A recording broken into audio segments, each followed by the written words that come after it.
Hi, I am Agrim and welcome to Entri elevate Hindi, जहां हम आपको प्रोग्रामिंग में अपस्किल करने के लिए DSA, web development, interview preparation और टेक प्रोजेक्ट जैसे बेहतरीन एरियाज में एक्सपर्ट बनाने वाले हैं। तो जुड़े रहिए हमारे साथ पहले सेक्शन के लिए, जो कि है HTML। तो ठीक है, फिर शुरू करते हैं अपना HTML लिस्ट और आईफ्रेम्स को। ठीक है, चल। तो पहले यार हम देखेंगे HTML लिस्ट्स क्या होती हैं। ठीक है, तो यार लिस्ट ना बेसिकली आई थिंक लिस्ट की यूजेज में तो तुम्हारे को कोई बहुत डाउट नहीं होगा कि लिस्ट हमारे को क्यों यूज़ करनी पड़ सकती है, फिर क्या करना पड़ सकता है ना। ऑब्वियस सी बात है, अगर पेज पे कोई लिस्ट दिखानी है तो हम HTML लिस्ट यूज़ करेंगे।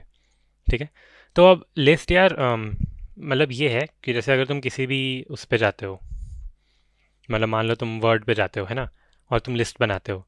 मतलब तुम मान लो 4-5 लाइन लिखते हो और तुम कहते हो कि भाई मेरे को इसको एक लिस्ट में डालना है। तो वो तुम्हारे को मल्टीपल ऑप्शन देता है कि भाई कि आपको बुलेट पॉइंट्स बनाने हैं, या फिर आपको 1 2 3 4 लिखना है, या फिर आपको किसी और तरीके से करना है ना। तो HTML भी हमारे को यार एकदम सेम ही तरीके से करने के ऑप्शंस देता है। ठीक है, तो अगर तुम लिस्ट यूज़ कर रहे हो HTML में, तो उसमें तुम 3 तरीके की लिस्ट बना सकते हो। ठीक है, तो इसको यार हम सीधे ना करना शुरू करते हैं, और कोड हम साथ साथ देखते रहेंगे और समझते रहेंगे क्या हो रहा है। ठीक है, तो ये यार मैं अपनी ये वर्कस्पेस ले आया हूँ जिसमें हम हमेशा काम करते हैं। इसमें मैं नई फाइल बना देता हूँ, HTML lists and iframes .html करके। ठीक है, ये हो गया, और इसमें मैं अपना बेसिक स्ट्रक्चर ले आता हूँ, अपना HTML5 वाला, ये रहा। ठीक है जी, अब इसमें हम सीधे टाइटल को सही करते हैं और उसके बाद हम अपनी बॉडी के अंदर काम करने चलते हैं। HTML lists and iframes। ठीक है, ये हमारा टाइटल हो गया पेज का, और इसको अब एक बार हम ब्राउज़र में खोल के रख लेते हैं ताकि बाद में हमारे को सिर्फ रिफ्रेश करना पड़े। ठीक है, तो ये यार मेरा वो है, ये मेरा वो फोल्डर है जिसमें मेरी फाइल सेव हुई है, और ये मैंने अपनी फ़ाइल खोल ली यहाँ पे। ठीक है, ठीक है, तो अब हम आते हैं इस पे। अब यार इसमें देखो, हमसे सबसे पहले सीखना क्या चाह रहे हैं, हम सीखना चाह रहे हैं HTML लिस्ट। ठीक है, और इसमें हम सबसे पहले कौन सी टाइप की लिस्ट सीखना चाह रहे हैं वो हम देखते हैं अपने इससे। हम सीखना चाह रहे हैं यार ऑर्डर्ड लिस्ट। अब ऑर्डर्ड लिस्ट से अगर तुम्हारे को आइडिया नहीं लगा तो फिर अभी दिख जाएगा कि है क्या। ठीक है, तो यार जब भी हम लिस्ट बनाते हैं ना, तो पहले तो हमारे को HTML को बताना पड़ता है कि यार हम यहाँ से एक लिस्ट शुरू कर रहे हैं और यहाँ तक हम लिस्ट करेंगे। ठीक है, जैसे हम जनरली किसी भी ओपनिंग और क्लोजिंग टैग से करते हैं। तो फिर मेरे को ना एक OL करके टैग बनाना पड़ेगा। इसमें OL का मतलब क्या है? OL का मतलब है कि भाई ये एक ऑर्डर्ड लिस्ट है। ठीक है, ऑर्डर्ड लिस्ट के ऑर्डर्ड का पहला कैरेक्टर O है, लिस्ट का पहला कैरेक्टर L है, इसलिए ये OL हो गया। ठीक है, तो अगर हम OL टैग बनाते हैं ओपनिंग और क्लोजिंग, तो इससे HTML को पता चल जाता है कि भाई यहाँ पे मैं एक ऑर्डर्ड लिस्ट बनाना चाह रहा हूँ। ठीक है, और वो ठीक है, लेकिन अगर अभी मैं यहाँ पे जाके रिफ़्रेश करूँगा, इवन दो मैंने OL डाल दिया है, तो तुम्हारे को यहाँ पे कुछ दिखेगा नहीं। ठीक है, तो उसमें यार दिक्कत एक्चुअली ये है कि इवन दो हमने HTML को भी बता दिया है कि भाई यहाँ पे ऑर्डर्ड लिस्ट आएगी, लेकिन उस लिस्ट में क्या क्या दिखाना है ये HTML को कैसे पता चलेगा, है ना। सही बात है, तो इसलिए यार हमारे को अब OL के अंदर भी चीज़ें लिखनी पड़ती हैं जिससे कि हम HTML को बताते हैं कि ये मेरा इस लिस्ट में दिखना चाहिए। ठीक है, और अब जो कि मतलब हम देखो, ऐसे में मान लो मेरे को 3 फ्रूट्स की लिस्ट बनानी है। ठीक है, मेरे को लिखना है एप्पल, ये तो ऐसे ही गलत आ गया, हाँ। और मेरे को लिखना है बनाना, मेरे को लिखना है ग्रेप्स। तो ये यार मैं सेव करूँगा ना और इसको रिफ़्रेश करूँगा, ये तुम्हारे को कोई बहुत लिस्ट जैसी चीज़ लगेगी नहीं, है ना। वो इसलिए है यार, मैं इसको थोड़ा जूम कर देता हूँ अगर तुम्हें दिख नहीं रहा ढंग से तो। हाँ, वह वो इसलिए है क्योंकि ना मतलब वही वाइट स्पेस का कोई इतना फ़र्क पड़ता नहीं है। मैं इसको नेक्स्ट लाइन में डाल रहा हूँ तो HTML उसको नेक्स्ट लाइन में देखेगा नहीं। ठीक है, उसके लिए तब भी एक ही लाइन में माने जाते हैं, और इसलिए ये मतलब ऐसे सीधे सीधे हम अपने अपनी तरफ से अगर इसको नेक्स्ट नेक्स्ट लाइन में लिख भी देंगे, HTML को इससे कोई फ़र्क नहीं पड़ता। ठीक है, तो हमारे को ना क्या करना पड़ता है, हर एक आइटम को जिसको हम एक लिस्ट के अंदर रखना चाहते हैं उसको हमारे को एक लिस्ट आइटम में डालना पड़ता है। अब बेसिकली एक और टैग आएगा इसमें जिसको हम बोलेंगे LI। ठीक है, तो LI टैग क्या है? LI basically stands for list item. मैं इसमें ऊपर एक कमेंट में ही डाल देता हूँ कि भाई LI stands for list item, और इसके अंदर मैं अपनी एक आइटम डालूंगा जो मेरे को लिस्ट में चाहिए। ठीक है, तो मैं इसके अंदर डालूंगा एप्पल। अब अगर मेरे को एक और आइटम डालनी है लिस्ट में तो मैं एक और LI बनाऊंगा, उस पर मैं लिखूंगा बनाना, और फिर अगर मेरे को एक और डालनी है मैं एक और LI बनाऊंगा और उस पर मैं लिखूंगा क्या, ग्रेप्स। तो बेसिकली यार मेरे को अपनी लिस्ट के अंदर जितनी भी आइटम्स एक लिस्ट आइटम बनानी है ना, उनको मेरे को एक LI टैग में रैप करना पड़ता है। ठीक है। तो अगर अब मैं ये करता हूँ और मैं अपने पेज पे जाता हूँ और मैं रिफ्रेश करता हूँ, अब तुम देखो क्या हो रहा है। लिस्ट बनी, 1 2 3 लगा उसके आगे, अपने आप लगा। देखो यहाँ पे मैंने 1 2 3 कहीं पे लिखा नहीं है, लेकिन जो कि ऑर्डर्ड लिस्ट है और इसके अंदर मैंने इन तीनों को लिस्ट आइटम बनाया है, इनको एक एक अपना अपना नंबर मिल रहा है, ठीक है। और ऐसे अगर मैं और बहुत सारी लिस्ट आइटम बना दूंगा, सबको अपने आप नंबरिंग मिलती रहेगी, ठीक है, 1 2 3 4 5 6 7 8। तो ये तुम्हारी मर्जी है, तुम जितनी मर्जी लिस्ट आइटम बनाओ। तुम जीरो बनाओगे तो कोई फ़र्क ही नहीं पता चलेगा। अगर तुम ऐसे जितनी आइटम्स तुम्हारी हैं उतनी लिस्ट आइटम बनाओगे तो वो प्रॉपर एक बन के लिस्ट आ जाएगी, ठीक है। तो ये यार बेसिकली ऑर्डर्ड लिस्ट हो गई, ठीक है। इसमें और कुछ इतना है नहीं। ऑर्डर्ड लिस्ट, अब तुम्हें नाम समझ आ रहा होगा ऑर्डर्ड लिस्ट का नाम ऑर्डर्ड लिस्ट क्यों है, क्योंकि उसमें हम 1 2 3 4 मतलब एक ऑर्डर में चीज़ों को लिख रहे हैं, ठीक है। अच्छा, इसको रिफ्रेश कर देते हैं। तो 1 2 3 एक ऑर्डर में चीज़ें हैं, ठीक है। अगर ग्रेप्स ऊपर आएंगे तो 3 ऊपर आ जाएगा, जिसकी सेंस नहीं बनेगी। मतलब अगर तो हम इसका एल आई ऊपर डालते हैं तो ये ऊपर आएगा। एक सेकेंड, हाँ, अगर मैं इसका एल आई ऊपर कर देता हूँ तो इसका ऑर्डर 2 हो जाएगा। तो बेसिकली ये ऑर्डर में चीज़ों को दिखा रहा है और 1 2 3 साथ में लिख रहा है, इसलिए हम इसको ऑर्डर्ड लिस्ट बोलते हैं, ठीक है। तो इसको यार एक बार ना नोट में नोट कर लेते हैं कि ये HTML लिस्ट, ठीक है। तो सबसे पहली लिस्ट हमने कौन सी देखी है, ऑर्डर्ड लिस्ट। इसका बोल्ड हटा देते हैं, ठीक है। तो ordered lists are basically lists that show numbers as indexes, ठीक है। तो यहाँ पे जो कि बुलेट पॉइंट्स ना आके 1 2 3 आ रहा है, इसलिए ऑर्डर्ड लिस्ट है, ठीक है। एन ऑर्डर्ड लिस्ट स्टार्ट्स, इसको अलग लाइन पे ले लेते हैं कि an ordered list starts with an OL tag, ठीक है। Starts and ends with an OL tag, ठीक है जी। And all the items in between are represented by an LI tag which stands for what, list item, ठीक है। तो हमारा structure कुछ ऐसा रहता है। मतलब मैं इसमें क्लोजिंग टैग्स नहीं बना रहा हूँ LI के, वो तुम समझ जाओ। और ये OL यहाँ पे ख़त्म हो गई मेरी, ठीक है। तो ऐसा सा कुछ हमारा स्ट्रक्चर रहता है, जितनी हमारे को आइटम्स देनी है उतने हम LI डाल देते हैं, ठीक है जी। सिंपल है, ठीक है। और इससे यार बहुत ही सिमिलर तरीके से क्या चलती है, अनऑर्डर्ड लिस्ट चलती है। अब तुम मानो यहाँ पे मैं अगर ऑर्डर्ड की जगह अनऑर्डर्ड बनाता, पहली बात तो तुम्हारे को फ़र्क दिखेगा कि अनऑर्डर्ड और ऑर्डर्ड में फ़र्क क्या आता है, ठीक है। तो इसको मैं लिख देता हूँ अनऑर्डर्ड लिस्ट। तो यार जो कि OL का हम ऑर्डर्ड लिस्ट को शॉर्ट करके OL यूज़ कर रहे थे, तुम सोच सकते हो अनऑर्डर्ड लिस्ट के लिए हम क्या यूज़ कर रहे होंगे, और वो एकदम सही है, ठीक है। वो हम UL यूज़ कर रहे हैं। क्यों भाई, अनऑर्डर्ड का U और लिस्ट का L, ठीक है। तो इसलिए हम UL टैग बना रहे हैं, और इसके अंदर एकदम सेम तरीके से जैसे हमने OL में LI बनाई थी, वैसे ही हमारे को UL के अंदर भी LI ही बनानी पड़ेगी। तो मान लो मैं इसमें एक LI बनाता हूँ, ठीक है, जिसमें मैं लिख देता हूँ, इसमें हम लेते हैं, हाँ इसमें भी एप्पल ग्रेप्स और बनाना ही लेते हैं, ठीक है। तो ये हो गया एप्पल, और एक और LI के अंदर मैं ले लेता हूँ भाई ग्रेप्स, और ये एक और के अंदर ले लेता हूँ मैं बनाना, ठीक है। तो अगर इसमें अब मैं जाऊँगा और मैं यहाँ पे रिफ़्रेश करूँगा तो ध्यान से देखो क्या होता है। अब ये तुम देख रहे हो, ऊपर जब ऑर्डर्ड लिस्ट थी तो 1 2 3 आ रहा था, नीचे जब हमने अनऑर्डर्ड लिस्ट बनाई है तो उसमें बुलेट पॉइंट्स आ रहे हैं, ठीक है। तो इसलिए ये अनऑर्डर्ड है क्योंकि इसमें 1 2 3 नहीं आ रहा है, नंबरिंग नहीं आ रही, कोई फ़र्क नहीं पड़ रहा, ये बुलेट और ये बुलेट सेम ही दिख रही है, ठीक है। तो इसलिए हम इसको अनऑर्डर्ड लिस्ट कहते हैं। इनके ऊपर ना हेडिंग्स भी डाल देते हैं, उससे हमारा पेज और अच्छा लगेगा कि भाई यहाँ पे एक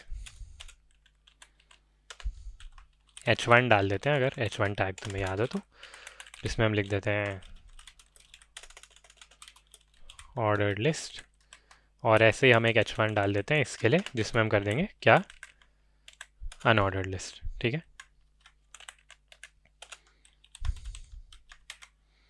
और इसको अब मैं रिफ़्रेश कर लेता हूँ, तो ये हमारी ऑर्डर्ड लिस्ट हो गई यार, ये हमारी अनऑर्डर्ड लिस्ट हो गई, ठीक है, बिल्कुल।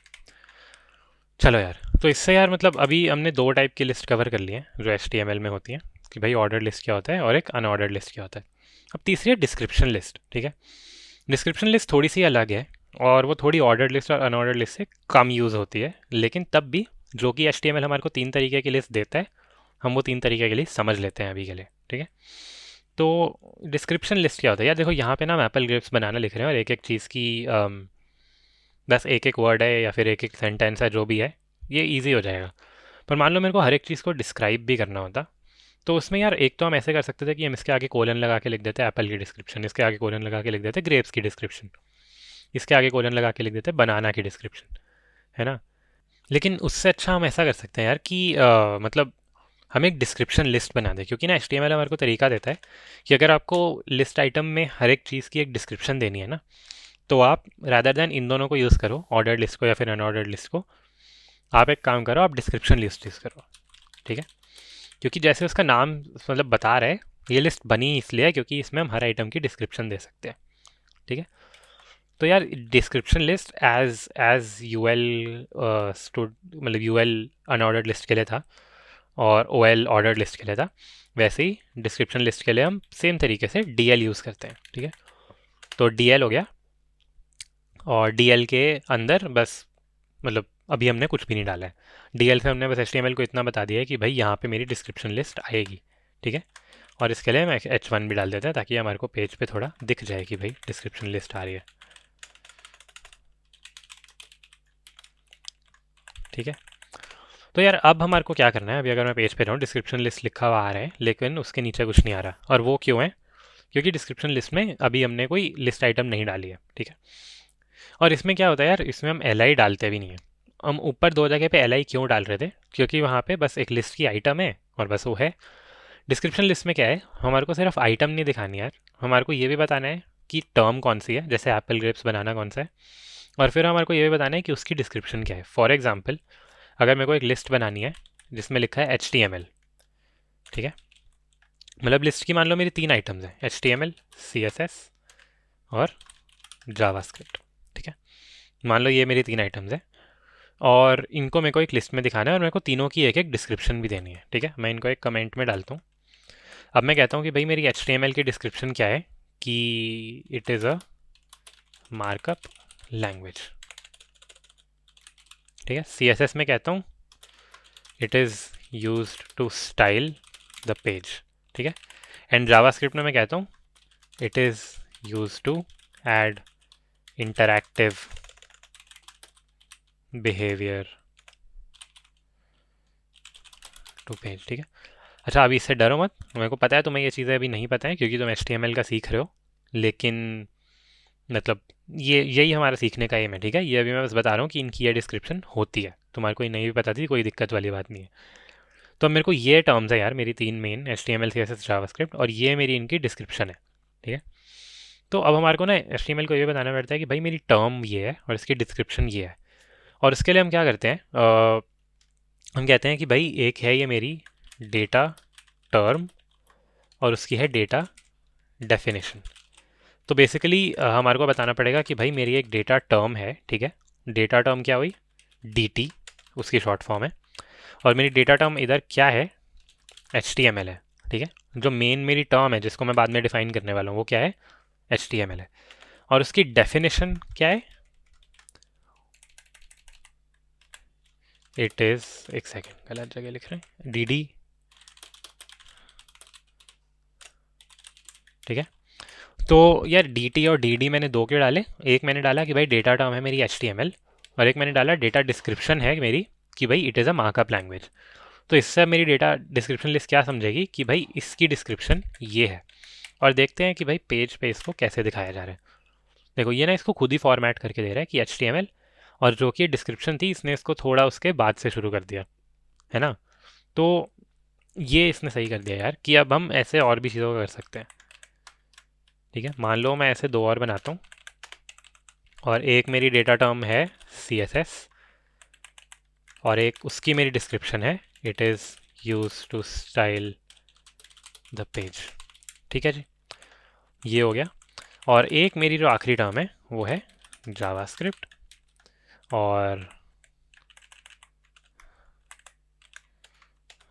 इसमें हम लिख देंगे it is use to add behaviour to page. ठीक है जी। और अगर इसको अब मैं रिफ़्रेश करूँ तुम देखोगे कि ये नॉर्मल सी एक लिस्ट आ रही है, एक एक दो तीन तीन चीज़ें मेरी आ रही हैं, और उनमें हर एक के बाद सेम ही जगह से शुरू होती हुई उनकी डिस्क्रिप्शन भी लिखी हुई आ रही है। ठीक है, यही है डिस्क्रिप्शन लिस्ट। अब अगर तुम्हें लग रहा है कि ये देखने में बहुत सुंदर नहीं लग रहा, तो तुम सही कह रहे हो। ठीक है, ये कोई बहुत सुंदर नहीं लग रहा, और इसलिए बहुत बार हम दूसरे तरीके से डिस्क्रिप्शन लिस्ट अपनी बना लेते हैं। ठीक है, मतलब उस पर डरो मत कि कैसे बनाते हैं, वो बात की बातें। लेकिन मतलब ऐसा हो सकता है कि तुम इसको यूज़ ना करना चाहो, और वो एकदम ओके है। बेसिकली पॉइंट ये है कि ये हमारे पास चीज़ एक एग्जिस्ट करती है। अगर तुम कभी यूज़ करना चाहो तो तुम डिस्क्रिप्शन लिस्ट यूज़ कर सकते हो, जिसमें हर आइटम के लिए तुम एक डेटा टर्म दोगे जिसमें तुम मेन अपनी टर्म लिखोगे, और फिर उसकी डिस्क्रिप्शन के लिए तुम एक डी टैग यूज़ करोगे, विच stands for what, data definition. ठीक है, D stands for data term. तो इससे यार हमारी सारी लिस्ट्स वगैरह भी कवर हो जाती हैं। अब बस अब एक काम करते हैं, इसको हम नोट कर लेते हैं। ठीक है, तो अनऑर्डर्ड लिस्ट से यार हमने नोट नहीं किया है, तो अनऑर्डर्ड लिस्ट का हम पहले तो लिखते हैं कि भाई अनऑर्डर्ड लिस्ट क्या है। Unordered lists are basically lists that show bullet points for all list items। ठीक है, तो ऑर्डर्ड लिस्ट में 1 2 3 आता था, इसमें अनऑर्डर्ड लिस्ट में बुलेट पॉइंट्स आते हैं। ठीक है, and unordered list starts and ends with a UL tag, and all the items in between are shown with an LI tag which stands for what, list item। ठीक है, इसका structure हमारा simple सा क्या होता है, एक हमारा ओपनिंग टैग होता है, एक हमारा क्लोजिंग टैग होता है, उसके बीच में हमारे लिस्ट आइटम टैग्स होते हैं। ठीक है, ये सिंपल सा स्ट्रक्चर है। और जो तीसरी टाइप की हमारी लिस्ट होती है यार, वो होती है डिस्क्रिप्शन लिस्ट। तो description list is used when each item of the list is supposed to have a description। ठीक है, और इसका हमारा स्ट्रक्चर क्या रहता है, डिस्क्रिप्शन लिस्ट के लिए हम DL यूज़ करते हैं, जिसके अंदर हमारे को हर एक टर्म के लिए DT टैग यूज़ करना पड़ता है। ठीक है,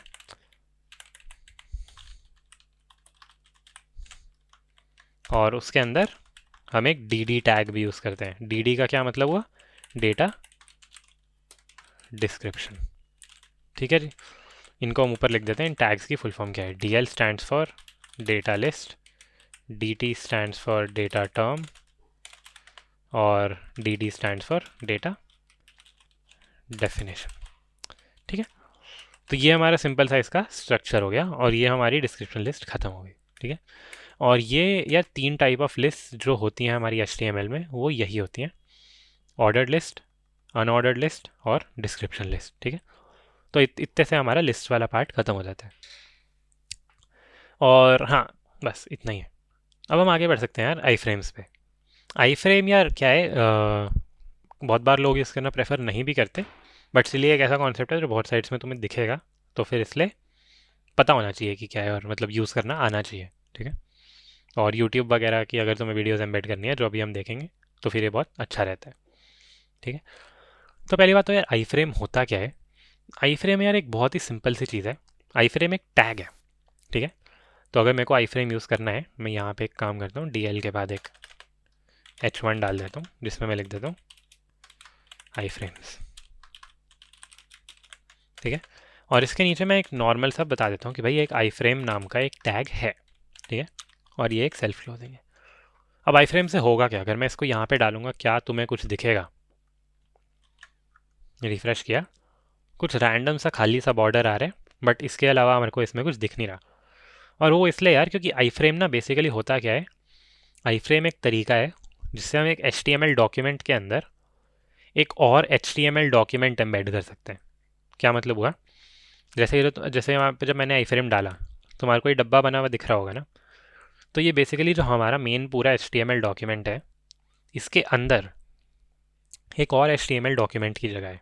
ठीक है, और इसके अंदर हम क्या दिखाएंगे, ठीक है, वो भी तुम्हें समझ आएगा। फॉर एग्जांपल मान लो, जैसे मान लो मेरे को इसके अंदर क्या करना है कि भाई इस डब्बे के अंदर मेरा एक छोटा सा विकीपीडिया चल रहा हो, ठीक है। तो वो चीज़ यार हम आई फ्रेम से कर सकते हैं।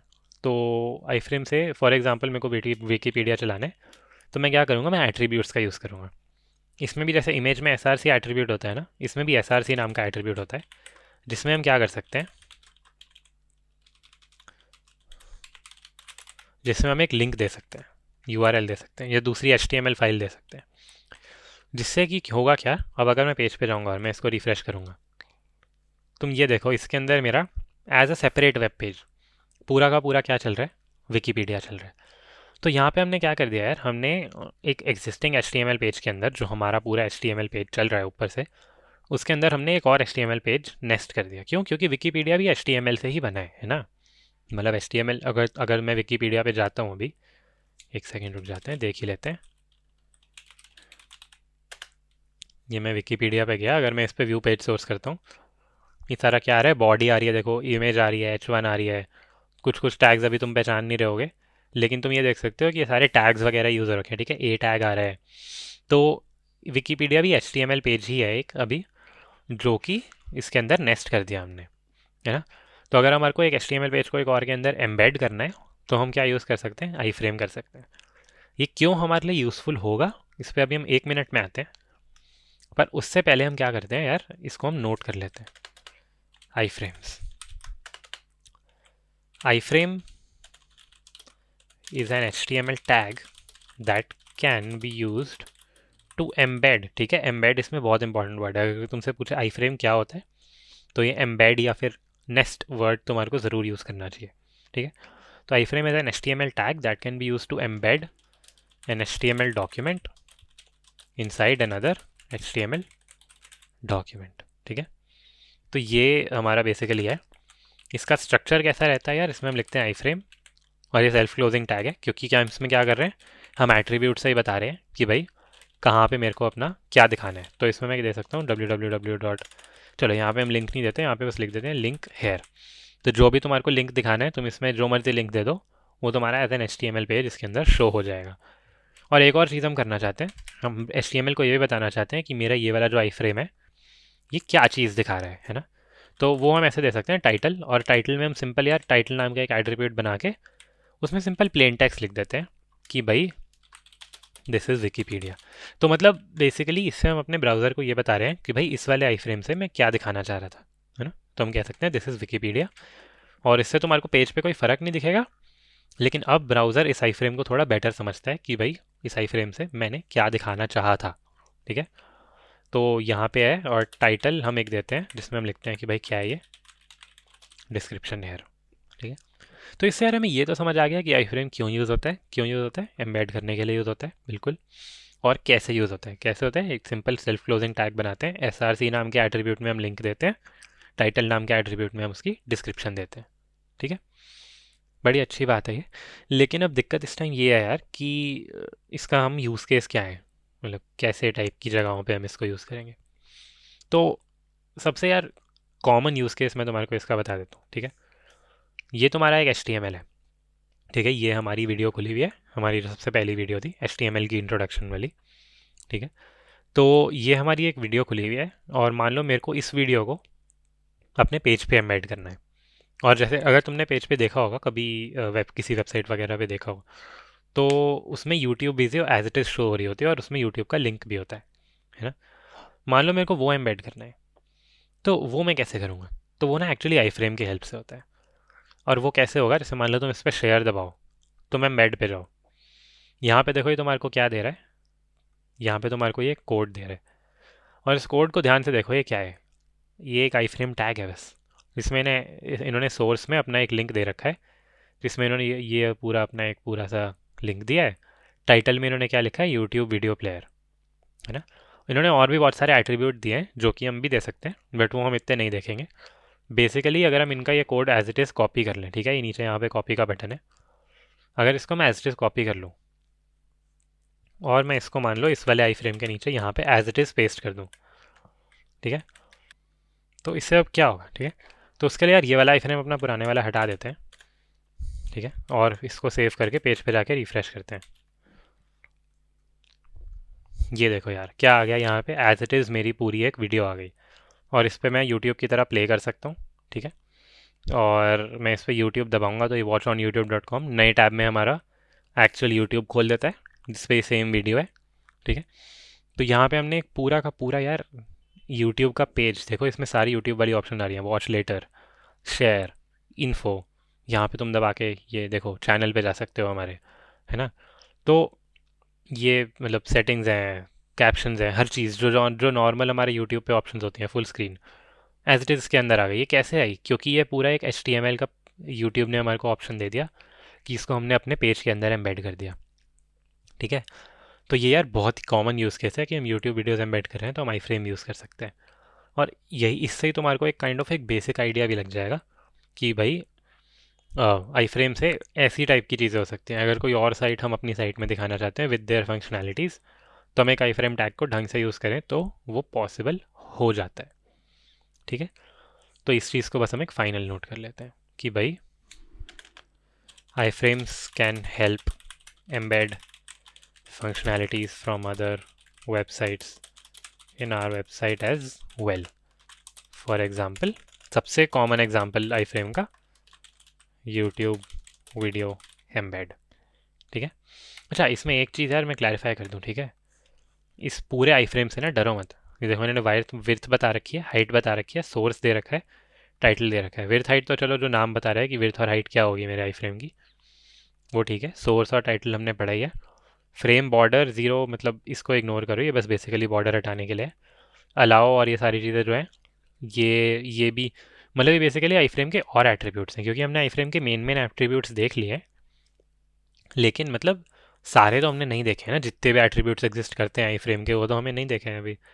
तो इसलिए ये थोड़े एक्स्ट्रा एट्रीब्यूट्स हैं और इनको तुमको इतना अभी समझने की ज़रूरत नहीं है। बेसिकली ये बस अगर हमारे को यूट्यूब कह रहा है कि आप इस कोड को कॉपी पेस्ट करो तो हम इस कोड को कॉपी पेस्ट कर देंगे। ठीक है, ईजी बात है। तो बस ये है हमारा आई फ्रेम हो गया और ये हमारी यूट्यूब वीडियो एम्बेड हो गई। ठीक है, तो इससे हमने ये वाली दोनों चीज़ें देख ली। एक तो कि आई फ्रेम होता क्या है, simply embedding an HTML inside another HTML, और यूट्यूब एम्बेड कैसे करते हैं एक वीडियो को अपने पेज पे। ठीक है जी, तो अब यार बस वीडियो ख़त्म करने से पहले इसके थोड़े इंटरव्यू क्वेश्चंस देख लेते हैं। पहली बात तो what are the different type of lists in HTML। ठीक है, सिंपल सा आंसर है कि there are 3 different type of list in HTML which are, जो कि हमारे सीधे सीधे स्लाइड पे ही लिस्टेड हैं। क्या है? ऑर्डर्ड लिस्ट, अनऑर्डर्ड लिस्ट और डिस्क्रिप्शन लिस्ट। आप चाहो तो इनका यूजेज भी बता देना उनके साथ में कि भाई ordered list is use to show numbering before elements, unordered list are use to show bullet points before elements, and description lists are used when each element of the list has a description to show. ठीक है, ठीक है। Can we display a web page inside a web page? बिल्कुल। कि ये कैसे किया था हमने, हम एक HTML को दूसरे के अंदर एम्बेड करते हैं और वो हम कैसे करते हैं? आई फ्रेम की हेल्प से। ठीक है, तो iframe is an HTML tag that can be use to embed an HTML document inside another HTML document. तो can we display? Yes, using an iframe. तो what HTML element would you use to display a list of elements with their descriptions? है ना। अब इसमें यार question में ही answer है basically, display list है तो ऑफ कोर्स हम HTML की कोई लिस्ट ही यूज़ कर रहे होंगे, और लिखा है विद देयर डिस्क्रिप्शंस तो हम क्या यूज़ कर रहे होंगे? डिस्क्रिप्शन लिस्ट यूज़ कर रहे होंगे। तो what HTML element would you use? I would use a description list. ठीक है, तो ये तुम्हारे 3 सिंपल इंटरव्यू क्वेश्चन हो गए इन 2 टॉपिक से। ठीक है, तो इतना ही है यार इस वीडियो में। अगर वीडियो अच्छी लगी हो तो लाइक कर देना, सब्सक्राइब कर देना और शेयर कर देना, और बाकी अब हम मिलते हैं नेक्स्ट वीडियो में। ठीक है, बाय। तो दोस्तों जल्दी से इस प्लेलिस्ट को सेव कर लो ताकि आपको HTML के सारे कॉन्सेप्ट्स क्लियर हो जाएं। और अगर आपको वीडियो अच्छी लगी तो लाइक, शेयर और सब्सक्राइब।